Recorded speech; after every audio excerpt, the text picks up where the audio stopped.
In this video, I'll be breaking down question 60 of the USMLE's 2024 version of the free 120 sample questions for step 1, which is linked in the video description down below. As always, if you haven't taken a look at this question yet, I encourage you to pause the video, try working through the question on your own, and then come back here and check out the breakdown. Okay, so let's take a look at the question, and as always, we'll start at the end, we'll figure out what they're asking, and then we'll go back to the passage and get our key information. So they're asking most likely diagnosis, thinking of our main step 1 style questions, diagnosis, mechanism, association. This sounds like clearly a diagnosis question. So let's go to the passage here and see what we can diagnose. We've got a 30-year-old woman coming in for an acute, severe, painful rash over the body involving the mouth. Began on the trunk and then spread to the face and extremities. So trunk, then face, extremities. Had some kind of flu-like prodrome, and then 10 days ago started taking trimethoprim sulfamexazole. No other medications. Has a fever. Looks pretty sick. Hypertensive, tachycardic, tachypnic, and then we get the actual description of the rash. This exanthema with bullous lesions and can be removed with mild tangential pressure. So that sounds like a positive Nikolsky sign. And then this biopsy result with necrolysis of keratinocytes throughout the epidermis. So now let's think what we've got here, and then mild lymphocytic infiltration. So we've got somebody with this acute bullous rash with a positive Nikolsky sign with a flu-like prodrome, taking a drug, and we've got to figure out what this could be. So let's go look at the answer choices here and see how we can work through this. So erythema multiforme. I know this one is associated with a drug, but I remember this as like those targetoid lesions. Not so much like skin sloughing off, Nikolsky signs kind of stuff. So I'm going to get rid of A. It just doesn't sound like it fits. B, linear bullous dermatosis, linear IgA bullous dermatosis.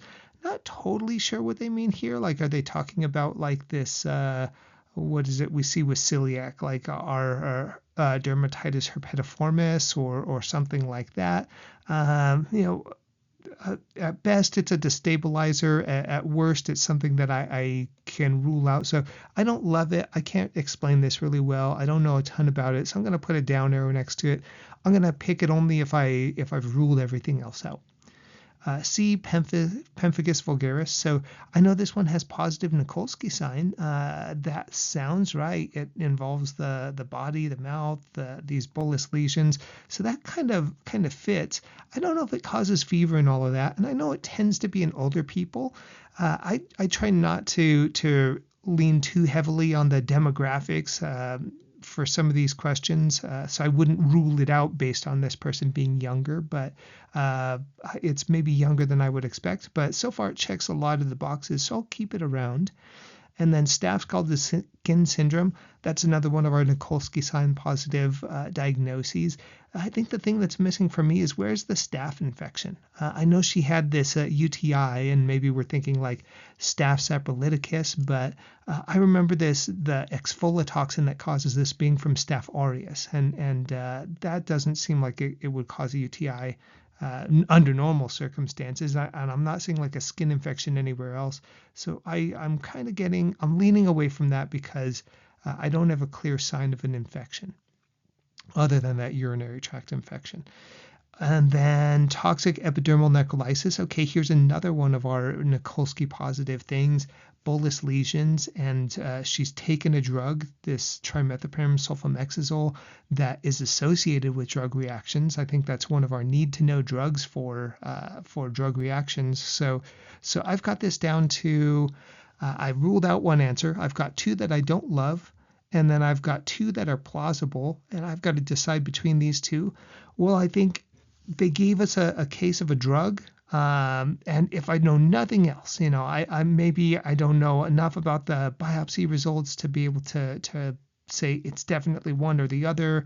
The lymphocytic infiltration, I don't know if one or both of these has a prodrome, but I'm going to anchor on the fact that this happened after this person got a drug and all of this popped up.